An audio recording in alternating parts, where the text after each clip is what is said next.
Tapi kalau memandangnya jelas dengan syahwat, ijma' ulama itu haram. Tapi kalau memandang dengan pandangan biasa, maka ada sebagian ulama tetap mengharamkan, ada sebagian yang lain tidak mengharamkan. Karena pada asalnya memandang amrod, kalau yang disampaikan oleh Syekh Muhammad bin Shalih Al-Utsaimin rahimahullah ta'ala, memandang amrod itu asalnya tidak haram, perintahkan untuk berhijab. Ini menunjukkan bahwa memandang mereka itu asalnya adalah mubah selama tidak diiringi dengan syahwat. Atau tidak dikhawatirkan pada orang yang memandang itu akan muncul syahwat. Karena lama-kelamaan, pandangan pertama mungkin belum. Tapi ketika lama memandang, akan muncul perasaan-perasaan yang mungkin kurang baik di jiwanya. Nah, saat itulah dia harus menundukkan pandangan. Kalau dulu para ulama mendudukkan para amrod itu di saf yang paling belakang, atau diperintahkan duduk di belakang mereka. Tapi kalau zaman sekarang seperti yang pernah saya sampaikan, tentu akan kesulitan semacam itu, sehingga para guru yang mengajar di antara santrinya mungkin betul-betul ada yang amrod ya. Amrod itu tampan dan belum berkumis, belum berjenggot, dan wajahnya betul-betul beda dari yang lainnya. Maka kalau dia khawatir pada dirinya, hendaklah dia menundukkan pandangan, jangan dipendelengi, ya, jangan dipelototi. Maka dialihkan pandangannya. Ini yang bisa dilakukan. Kemudian si pemuda yang tampan itu bagaimana? Menjaga diri. Ya, menjaga diri. Mungkin juga orang tuanya perlu memberi tahu. Hati-hati, wajah kamu wajahnya tampan, bisa menjadi hal yang tidak baik apabila kamu terlalu dekat dengan sebagian orang. Hendaklah hati-hati dan menjaga diri. Seperti itu. Wallahu taala a'lam bi as-shawab. Baik. Kemudian di sini dikatakan wa harrama ba'dul ulama al-khulwah ma'al amrad fi baitin aw hanutin aw hammamin qiyasan 'alal mar'ah. Kemarin juga sudah disampaikan bahwa sebagian ulama mengharamkan khulwah, menyendiri bersama dengan amrad, entah itu di rumah berduaan atau di hanut, toko, ya, di warung makan misalnya, mojok sepi, berdua nggak ada yang lihat, ya kan?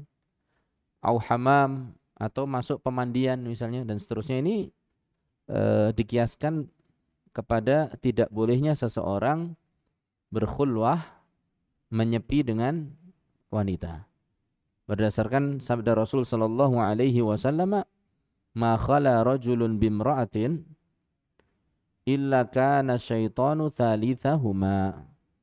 Tidaklah seorang pria menyepi dengan seorang wanita kecuali syaitan adalah pihak ketiganya. Pihak ketiga itu untuk menjaga mereka berdua atau apa? Untuk menggoda. Sehingga yang tadinya tidak kepikiran bisa jadi apa? Kepikiran. Yang seperti ini harus diwaspadai. Tidaklah seorang pria menyepi dengan seorang wanita kecuali ketiganya adalah apa? Syaitan. Bagaimana kalau di mobil? Supir taksi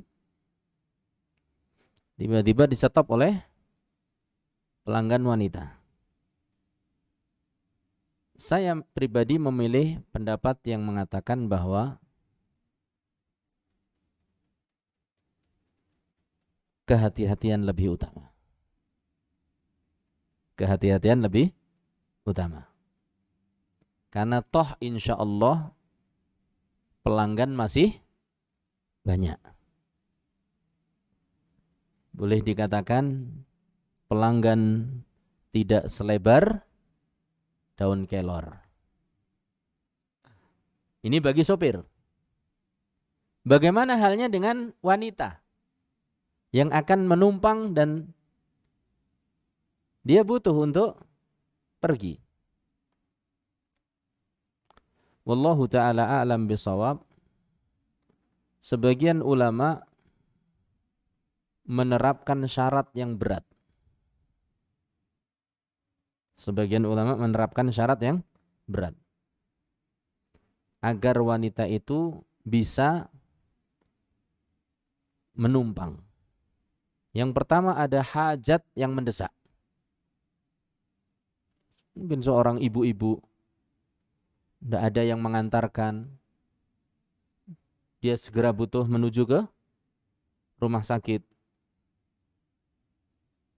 atau ada kebutuhan yang betul-betul mendesak, sehingga tidak ada kecuali apa? Tidak mendapatkan kecuali tumpangan-tumpangan yang supirnya adalah laki-laki. Maka karena kebutuhan yang mendesak itu, dia diberi keringanan untuk menumpang dengan syarat yang cukup berat. Satu, bisa dilihat dalemannya mobil. Jadi kacamatanya apa? Ya kok kacamatanya? Kaca mobilnya apa? Bening. Jadi bisa kelihatan. Itu pun sebetulnya sangat riskan. Karena mobil itu kan kelihatan cuma separuh. Apa yang di bawah kaca juga nggak kelihatan. Ini yang jadi masalah. Jadi syaratnya berat sebetulnya. Kita tidak bisa bermudah-mudah dalam hal ini. Kalau kacamatanya gelap berarti harus dibuka. Itu pun sopirnya seorang sopir yang mu'taman. Bisa dipercaya. Nah, kalau sekarang sembarang sopir, kita belum kenal.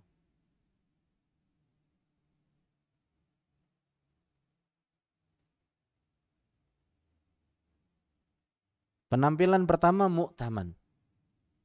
Tapi kalau sudah berdua, sulit untuk dijaga. Pertama, bisa dilihat, yang pertama supirnya mu'taman. Aman. Wanitanya juga bukan tipe wanita penggoda. Jadi harus dari dua segi. Si wanita tahu diri, laki-lakinya juga yang baik-baik. Kemudian bisa dilihat dalemannya mobil. Yang kedua. Jadi bisa disaksikan. Otomatis ada yang menyaksikan. Syaratnya adalah ada yang menyaksikan. Berarti lewat jalan-jalan yang ramai. Sehingga saat itu mungkin dengan ramainya jalan, orang melihat apa yang ada di dalamnya, masih bisa atau dianggap tidak khalwat. Tapi kalau sudah memasuki gang sepi, nah, ini yang jadi masalah.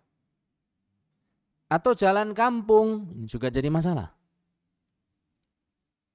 Mbok cendelanya dibuka, diemplang-emplang, atau mungkin pintunya dijebol.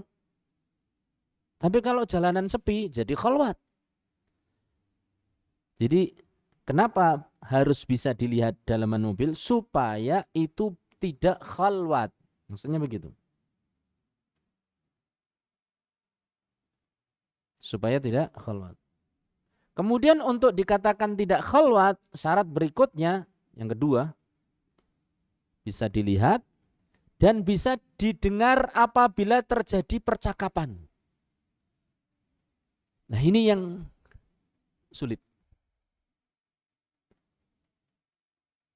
Karena terkadang jendela buka, kelihatan orangnya. Tapi mereka ngomongnya pelan-pelan. Sehingga orang di samping kaca spion pun nggak mendengar. Ini ngobrol apa dong ya? Antara supir sama penumpangnya. Maka kalau sampai tidak terdengar suaranya, masih terhitung khalwat.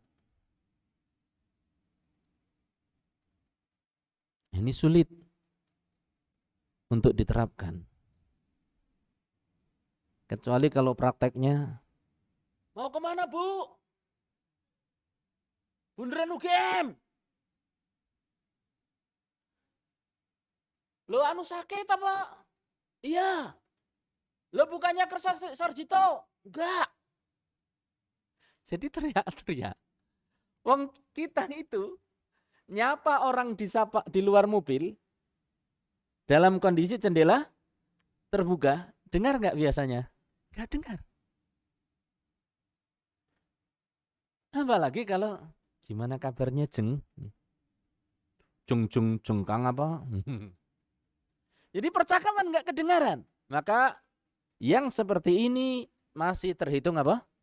Khalwat. Wallahu ta'ala alam besok. Bagaimana kalau halnya dengan sepeda motor? Yo begitu juga. Apalagi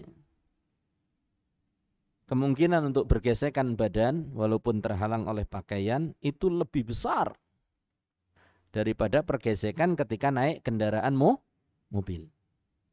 Tapi bisik-bisik di antara mereka pun tidak tentu terdengar. Apalagi lewatnya bukan hanya jalan rame, terkadang masuk gang. 100 meter dianggap bukan khalwat karena rame. Belok ke gang 1 kilo, khalwat 1 kilo. Jadi terlalu berisiko. Maka cara yang terbaik adalah minta diantarkan oleh mahramnya. Yang kedua, kalau memang tidak ada kebutuhan yang sangat mendesak menghadiri majelis taklim, tapi majelis taklimnya bukan ilmu yang sifatnya wajib. Bukan ilmu yang sifatnya apa? Wajib. Ilmu yang sifatnya fadl, sunnah.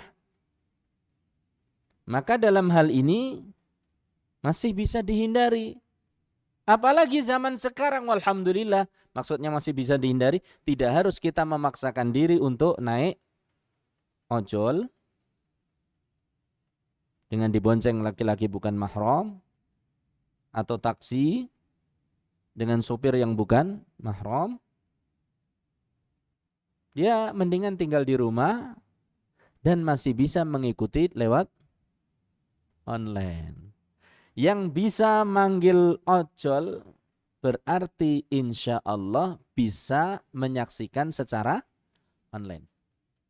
Ini untuk kehati-hatian. Karena zaman sekarang adalah zaman yang penuh dengan hal-hal yang tidak terduga.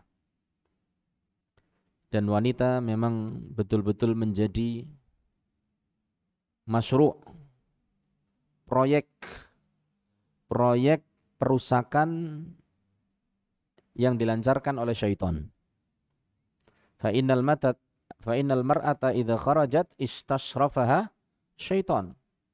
Wanita itu kalau keluar itu diincar oleh syaitan.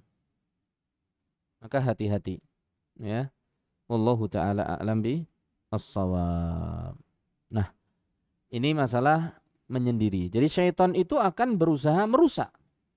Jadi jangan dipikir bahwa ketika seorang wanita dibonceng oleh seorang pengemudi, ya, pengemudi pria, itu tidak terjadi apa-apa. Terjadi apa-apa. Di antaranya adalah tadi masalah hati.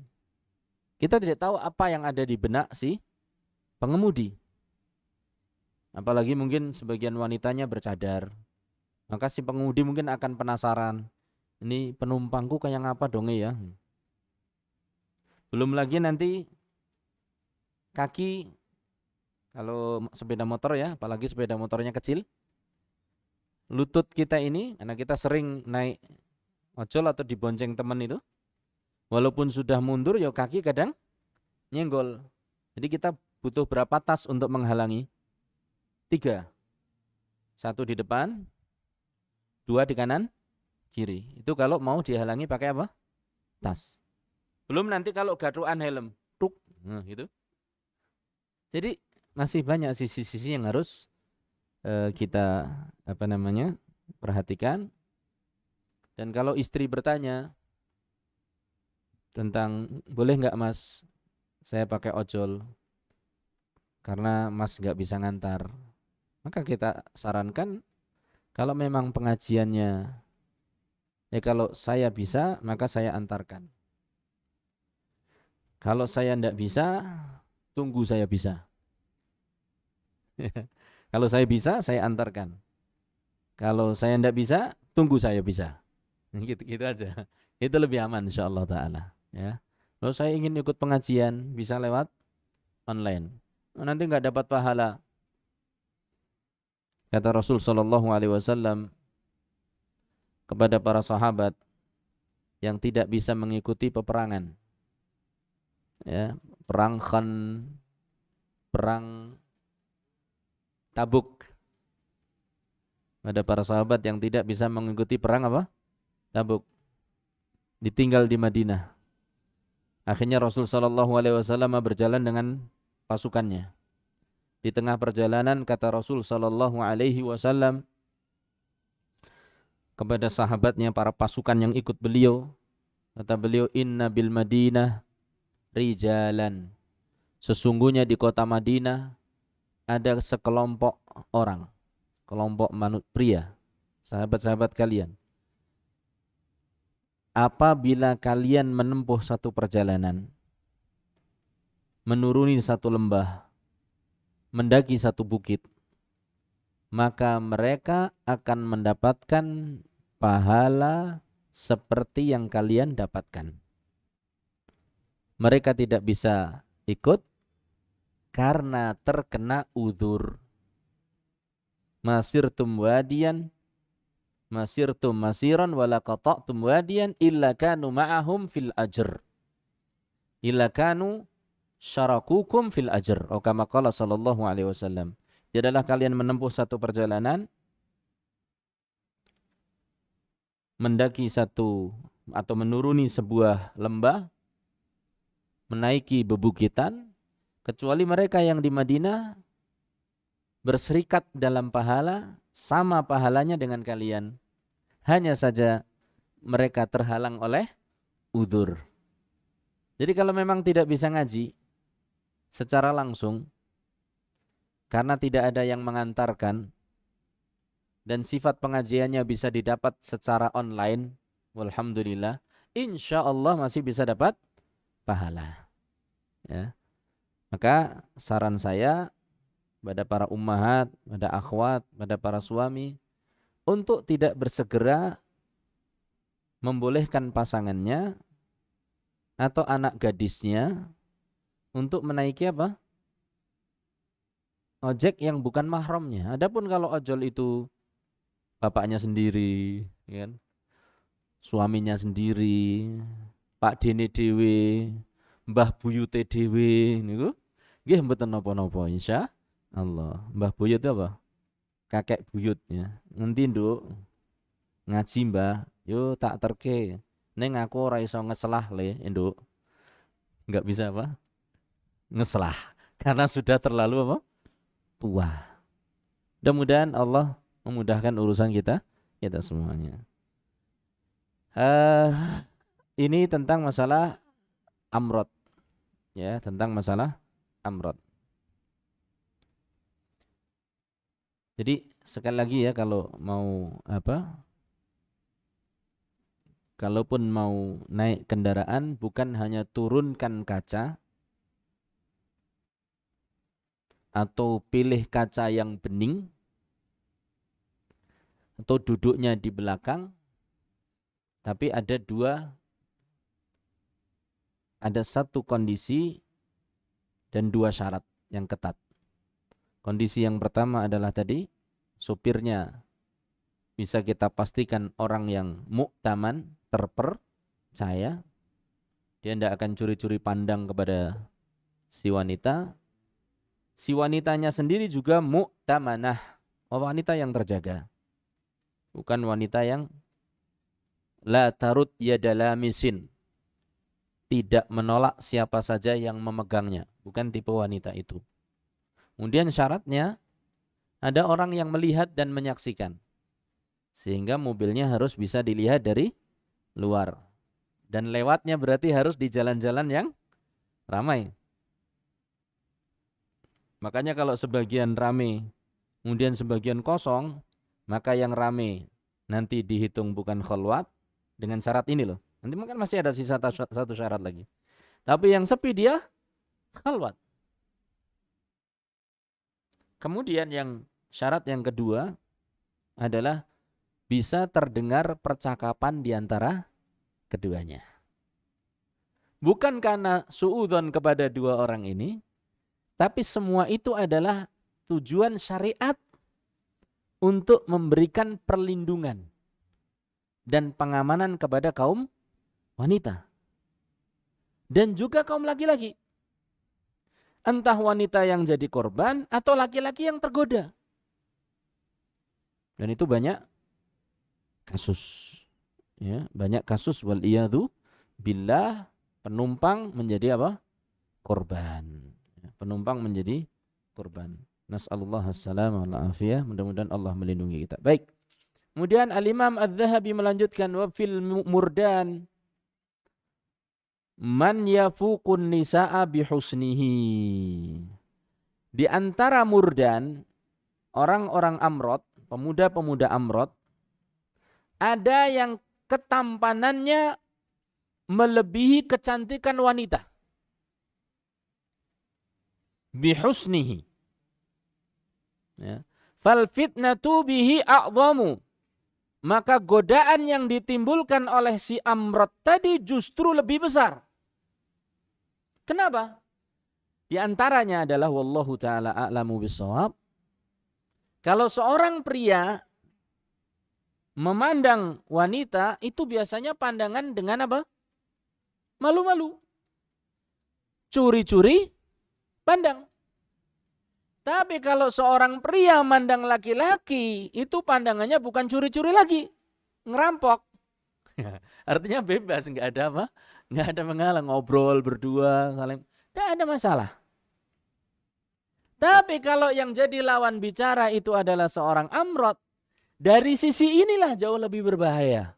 Lebih bebas memandang, bahkan mungkin lebih bebas memegang. Sehingga fitnah yang ditimbulkan bisa lebih besar. Nas'alullah as-salamah wal-afiyah. Na'udzubillahi min dzalik.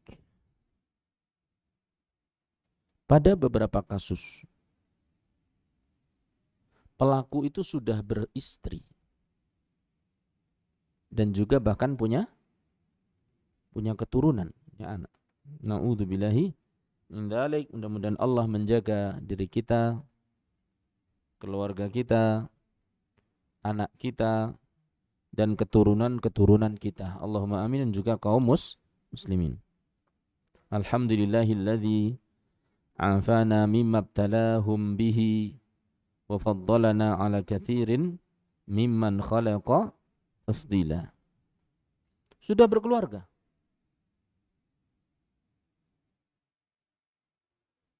Sudah punya istri, bahkan sudah punya keturunan. Mudah-mudahan Allah melindungi kita. Allahumma amin. Ya karena ketemu tadi. Ketemu amrod. Kemudian mungkin terlalu dekat. Syaitan pun apa? Menggoda. Dan si amrod tidak tahu bahwasanya itu adalah fahisyah. Dia menganggap itu adalah kasih sayang Islami. Maka hal yang seperti ini lebih berbahaya. Makanya dikatakan di sini fal fitnatu bihi a'dhamu. Fitnah, godaan yang ditimbulkan oleh si amrod tadi bisa lebih besar. Wa annahu yumkinu fi haqqi minasyarr.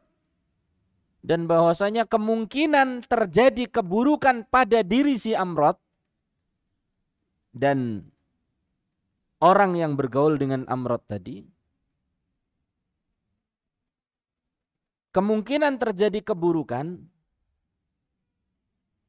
atau kemungkinan terjadi keburukan-keburukan yang mungkin saja tidak terjadi ketika si pria tadi ngobrol berduaan dengan wanita. Apalagi mungkin tahu wanitanya itu sudah apa? Sudah punya suami. Atau wanita itu memiliki bapak sih. Ya. Jadi wanitanya terkesan juga takut-takut. Si laki-lakinya juga takut. Tapi kalau ini si Amrod, tidak ada semacam, tidak ada halangan untuk hal itu. Cuma laki-laki biasa, mungkin saja itu dianggap adiknya atau dan seterusnya. Nah, ini sisi ini sangat sangat berbahaya. Makanya dikatakan di sini wa annahu yumkinu fi haqqi minasyari ma la yumkin fi haqqin nisa. Sehingga bisa saja terjadi keburukan-keburukan pada diri orang tadi, pada si Amrod, yang mungkin saja tidak terjadi pada wanita. Wa yutasahhalu fi haqqihi, dan untuk melakukan keburukan pada si Amrod jauh lebih mudah daripada melakukan keburukan pada si wanita. Mungkin dipegang rambutnya, diem, menganggap itu adalah biasa. Oh, rambutmu ikal toh. Padahal di sini memegang rambutnya sudah, waliyadzubillah, dia memegang rambutnya itu sudah dengan syahwat. Sementara kalau seorang laki-laki memegang rambut wanita, bisa teriak itu wanita. Bisa marah, bisa lari. Tapi ketika itu terjadi pada sesama laki-laki belum tentu. Nah, ini yutasahal. Jadi dianggap biasa yang semacam itu. Bagi orang yang melihatnya. Fahuwa bitahrimi aula. Kata Al-Imam Adz-Dzahabi di sini, maka oleh sebab itu diharamkannya menyendiri dengan amrod lebih aula, lebih utama, lebih harus didahulukan daripada ketika seorang pria menyendiri dengan wanita. Sama-sama haram keduanya. Ini sama-sama beresiko. Tapi resikonya bisa lebih besar ketika menyendiri dengan amrod. Bukan berarti menyendiri dengan akhwat itu tidak besar, resikonya besar. Sudah jelas bahwasanya menyendiri dengan wanita ketiganya adalah syaitan. Tinggal satu masalah selain atau di antara masalah selain tadi bonceng motor, naik mobil, ya, dan yang lain-lain, ya, naik lift. Gimana ini?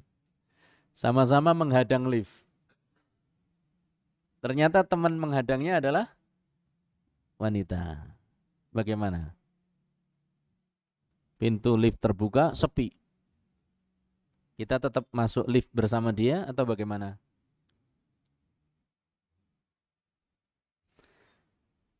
Kalau dalam kondisi mendesak, maka yang seperti itu bisa saja dilakukan. Tapi alangkah baiknya. Karena lift itu tidak ada yang lihat itu. Lift nggak ada yang lihat. Maka alangkah baiknya. Mendesak itu artinya harus betul-betul saat itu juga. Seperti tadi misalnya nenek-nenek, ibu-ibu harus segera kemana? Ke rumah sakit. Ya. Nah, ini mendesak enggak? Kalau enggak mendesak, persilahkan saja dulu si wanita. Ya, sabar sedikit. Maka persilahkan wanita naik terlebih dahulu. Apalagi terkadang kita memiliki ketertarikan besar, sebagian kita memiliki ketertarikan besar dengan orang yang setipe. Setipe itu bagaimana? Sebagian kita mungkin wis rada sering ngaji, itu memiliki ketertarikan yang besar dengan wanita yang juga sering ngaji dalam satu lift. Ayo, piye jan? Itu rasanya deg-degan banget. deg-degan yang tidak normal, maka ngalah. Satu kondisi lagi, kita sudah di dalam lift, tiba-tiba lift berhenti, begitu buka akhwat. Satu, gimana ini? Kita persilahkan atau maaf ukhti, aneh duluan ya. Gitu. Kata sebagian masyayikh, kalau sudah kondisi seperti itu, maka tundukkan pandangan. Nah tentu lebih utama lagi adalah kalau bisa keluar. Silakan dia naik dulu. Kita mungkin tinggal satu lantai, sekarang olahraga. Lari pagi aja bisa, masa naik satu tangga enggak bisa. Ustaz, ini masalahnya sore, Ustaz. Loh, apa kaitannya sore dengan lari pagi? Karena kalau sore udah enggak bisa lagi lari pagi, Ustaz. Gitu ya. Olahraga yang tidak bisa dilakukan di malam hari ya, atau di sore hari. Apa itu? Lari pagi katanya. Allahu musta'an. Maka kita persilahkan, kita keluar, tidak ada masalah. Tapi kembali kalau kita mendesak, dia masuk, kita tundukkan pandangan, kita banyak istighfar, toh kita tidak berniat untuk berdua. Itu kata sebagian masyayikh. Wallahu ta'ala a'lamu bis-shawab. Pokoknya hati-hatilah. Kata Rasul sallallahu alaihi wasallam, "Ma taraktu fitnatan 'ala rijali, ma taraktu fitnatan ba'di hiya adarru 'ala rijali minan nisa." Aku tidak meninggalkan atau tidak ada godaan yang lebih besar bagi kaum pria nanti setelah sepeninggalku dibandingkan godaan wanita. Maka ini harus diperhatikan dan perlu dicermati. Dan ingat, wanita di sini adalah termasuk juga keluarga kita. Berarti istri kita. Itu berarti godaan terbesar. Ya. Ibu mertua. Itu juga. Kemudian anak perempuan kita. Itu juga fitnah. Kadang mungkin dia membujuk sesuatu yang di luar koridor syariat, pengin ini, pengin itu dan yang lainnya, sehingga kita terbujuk. Itu fitnah. Bahkan mungkin sebagian adalah ibu kita, wis tole rasa ngaji. Fitnah, cobaan dan godaan. Pokoknya kerja itu sing apa itu? Yang keren gitu loh. Ya. Itu loh di tempatnya si fulan. Ternyata setelah telisik fulan itu kerjanya adalah sesuatu yang haram. Kayak namanya godaan dari sang ibu untuk anaknya. Maka ini juga harus diperhatikan. Wanita adalah fitnah yang paling besar bagi kalangan kaum pria. Kemudian kata Imam Adz-Dzahabi, kita selesaikan sedikit insyaallah taala. Wa aqawilus salaf fi tanfiri minhum wa tahdhiri min ru'yatihim aktsaru min an tuhsar. Perkataan ulama salaf dalam masalah menjauh dari amrod, pemuda tampan tadi, dan peringatan mereka untuk tidak memandang amrod sangat banyak. Ya, sangat banyak. Di antaranya adalah suatu saat dakhala Sufyan ats-Tsauri. Sufyan Tsauri masuk ke dalam pemandian umum. Wa dakhala alaihi sabiyyun hasan. Saat itu masuk pula seorang pemuda yang sangat tampan wajahnya. Faqal, maka berkata Sufyan ats-Tsauri, akhrijuhu anni. Tolong keluarkan pemuda ini dari hammam, dari tempat pemandian. Ya, tempat pemandian umum. Saat itu kalau orang tidak bertakwa kepada Allah bisa buka-bukaan semuanya. Makanya kita tidak boleh kalau memang ada pemandian yang khusus laki-laki pun kita tidak boleh buka aurat, tetap harus jaga aurat. Karena biasanya pemandian itu campur. Kalaupun tidak campur ya biasanya buka-bukaan. Kayak di kali itu. Dulu masa kecil kalau sudah berenang di kali itu semuanya dilepas. Teman-teman maksudnya, sebagian teman, sebagian orang, bukan teman. Bukan kami dan juga bukan teman-teman kami, tapi sebagian orang. Itu lepas semuanya. Ya mungkin sampai sekarang anak-anak kecil itu di pinggir jalan nggak peduli ya. Mereka jadi tontonan. Nah, kemudian ada di sebagian tempat yang terkenal sebagai WC terpanjang di dunia. Ya, daerah sana itu Kulon. Itu juga di pinggir-pinggir jalan. Ya. Seperti itu. Saya juga pernah dapatkan di tempat wudhu di Madinah atau di Mekah, Madinah kalau tidak salah.